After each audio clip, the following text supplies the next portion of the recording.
kabarnya? Kali ini kita belajar tentang pertumbuhan dan perkembangan makhluk hidup, khususnya ciri-ciri makhluk hidup. Nah, tahukah kamu apa sih ciri-ciri dari makhluk hidup itu? Nah, ciri-ciri makhluk hidup yang pertama adalah bernafas.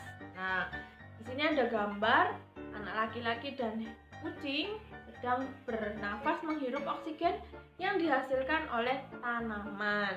Dan ciri yang kedua adalah bergerak. Bergerak artinya berpindah tempat dari satu tempat ke tempat yang lainnya.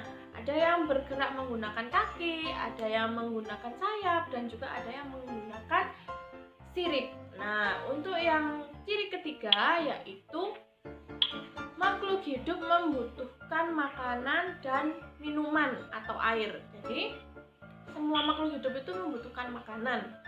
Tapi, khususnya tumbuhan dapat membuat makanannya sendiri yang disebut dengan fotosintesis.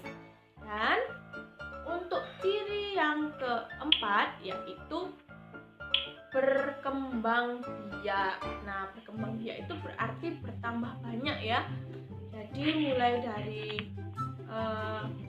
ayam yang awalnya cuma 2 menjadi bisa 4 atau lebih. Kemudian ayah dan ibu yang awalnya cuma berdua bisa punya anak. Nah, kemudian ciri yang ketiga yaitu bertumbuh. Di sini ada contoh dari mulai biji menuju ke tunas, menjadi tanaman, bunga, ada yang menjadi pohon.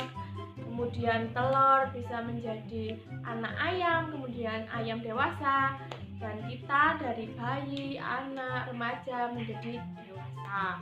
Dan untuk ciri makhluk hidup yang keenam yaitu adalah peka terhadap rangsangan. Di sini Bu Fani ada contoh tanaman putri malu. Jika kita menyentuh daunnya, maka tanaman putri malu itu akan mengatupkan daun tersebut. Kemudian kita sekarang coba baca bilangan ini terlebih dahulu yuk. Nah, bilangan ini dibacanya 2400. Oke, kemudian lanjut ya. Bilangan ini dibaca 3510. Wah, anak-anak hebat semua.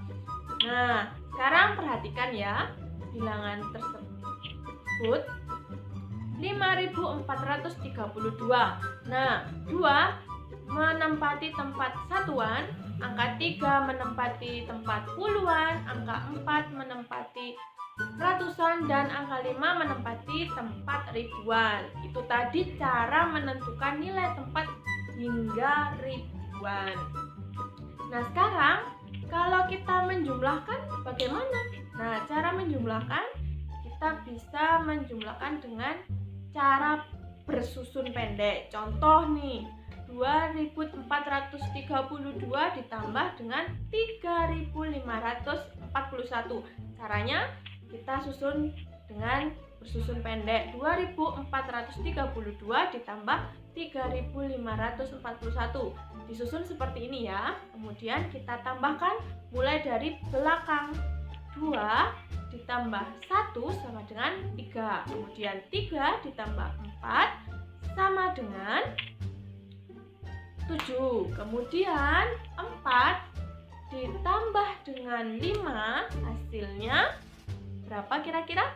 9. Dan yang terakhir 2 ditambah dengan 3 hasilnya 5. Jadi hasil dari 2432 ditambah 3541 adalah 5973. Kemudian bagaimana Bu kalau penjumlahannya dalam bentuk soal cerita soalnya? Nah, kita baca dulu. Ini ada contoh soal ceritanya. Paman Tio memanen jeruk. di kebun A jeruk yang dipanen sebanyak 2.432 biji. Sedangkan di kebun B jeruk yang dipanen sebanyak 2.363 biji.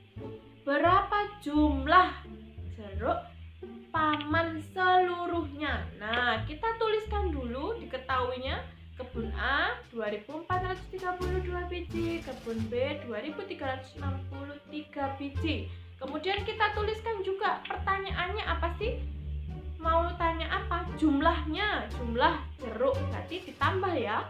Kemudian kalau sudah kita masukkan berarti kebun A ditambah dengan kebun B. 2.432 ditambah dengan 2.363 sama dengan 4.795. Nah, caranya bagaimana kok dapat 4.795? Nah, kita dengan cara bersusun pendek seperti yang tadi. Nah, seperti ini. Kemudian kalau sudah, kita tuliskan jadi jumlah jeruk paman seluruhnya sebanyak 4.795 biji. Oke, begitu cara menuliskan dan mengerjakan soal cerita. Bersyukur adalah berterima kasih dengan semua yang diberikan Tuhan. Bersyukur kepada Tuhan merupakan contoh pengamalan sila pertama Pancasila. Sila pertama berbunyi ketuhanan yang Maha Esa. Dengan lambang sila pertama adalah bintang. Kemudian contoh dari sikap bersyukur itu bagaimana? Nah, contoh sikap bersyukur yang pertama adalah menjaga kebersihan tubuh kita. Kemudian yang kedua, menghargai kemampuan teman yang lainnya. Kemudian yang ketiga, menjaga kebersihan makanan dan berdoa sebelum makan. Nah, bersyukur merupakan pengamalan dari sila pertama Pancasila, yaitu ketuhanan yang Maha Esa. Jika kita makan sesuai kebutuhan, menjaga kebersihan makanan, serta berdoa sebelum dan sesudah makan, berarti kita sudah mengamalkan sila pertama Pancasila. Kita akan belajar tentang pola irama. Apa sih pola irama?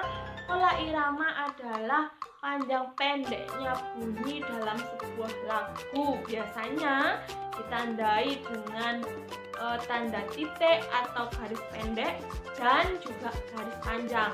Untuk garis pendek atau titik menandakan bunyi pendek, sedangkan untuk garis yang panjang menandakan bunyi panjang. Nah, sekian video kali ini. Ketemu lagi di pembelajaran selanjutnya. Dadah.